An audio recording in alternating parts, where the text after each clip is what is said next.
Hi everyone, this is me, Olasim Banjari, and I made a post on my WhatsApp some days ago about DNA and the increase in paternity fraud recently, especially in Nigeria. I think it was about 30 feeling that is the father is not the owner of the baby that they did the paternity test for, and it has been shown that one child in every four children now that they do the DNA test for usually fail the test, and people are worried. Okay, now let me say something. Some years ago, I don't know if some of us saw it online, where one woman was saying that she used to swap children for fun at UCH. I saw it in the news. I don't know how true it is.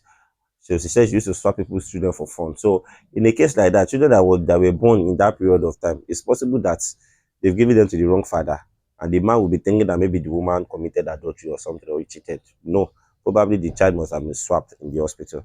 So one of the guidelines I usually give people before you get married to somebody, ensure that you are fertile. Ensure that most times where couples have issue of fertility or reproduction, they usually blame the women. Sometimes it might even be the man. The sperm might just be, water. And you start stressing the woman, this one, that one, that one, that one. And at the end of the day, the woman can go and bring a child that is not your own and bring to the house. Okay, then when you now do DNA test, you now be complete. So it's better for you to know your status before you get married so you can treat yourself or make yourself better before you get married. Then there's one very funny phenomenon that many people don't even know about. It's called chimerism. Okay. It's actually a situation where, and I'm talking about in terms of DNA now.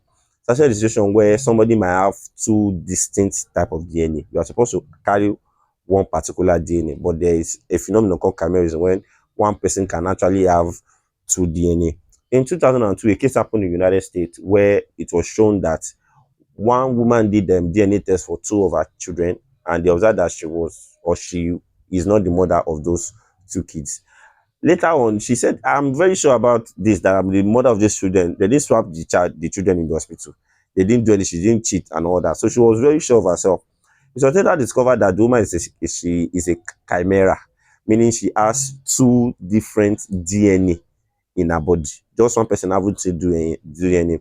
We have different types of pregnancy. So in the process where our own case happened, I will just give a kind of practical illustration.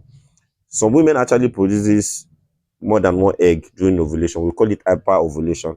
So it's possible that our mother produced two eggs. Okay. Then in the process of the two eggs being fertilized, during intercourse, the man produces millions of sperm cells.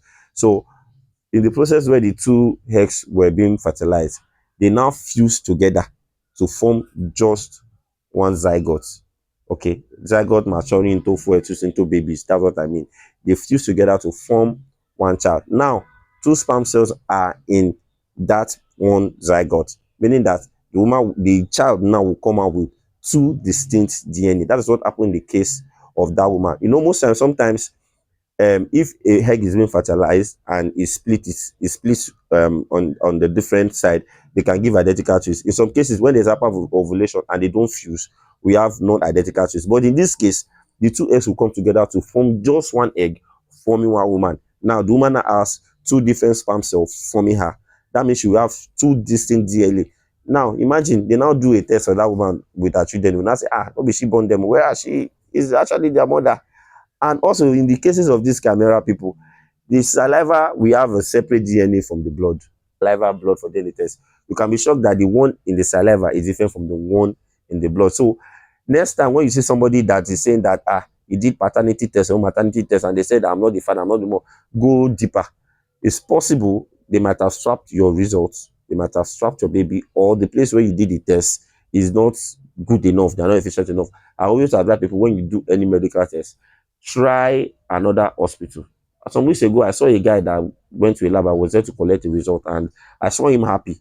Only for me to hear that they tested him in one lab before some months ago, and they said he was HIV positive. So the guy started drinking, went to alcoholism. Only for him to check again in another lab, I realized that it's actually negative. So when you do tests like that, it is very important that you go to another hospital to check. And don't immediately decide, this woman cheated on me and all that. Ensure that they do maternity, or what's it called, for the mother to be sure that she is the owner of the child. Because it's possible they might have swapped the child at the hospital. Who knows? And secondly, she might be a chimera. Okay, so when they do DNA for her, it will even come out wrong.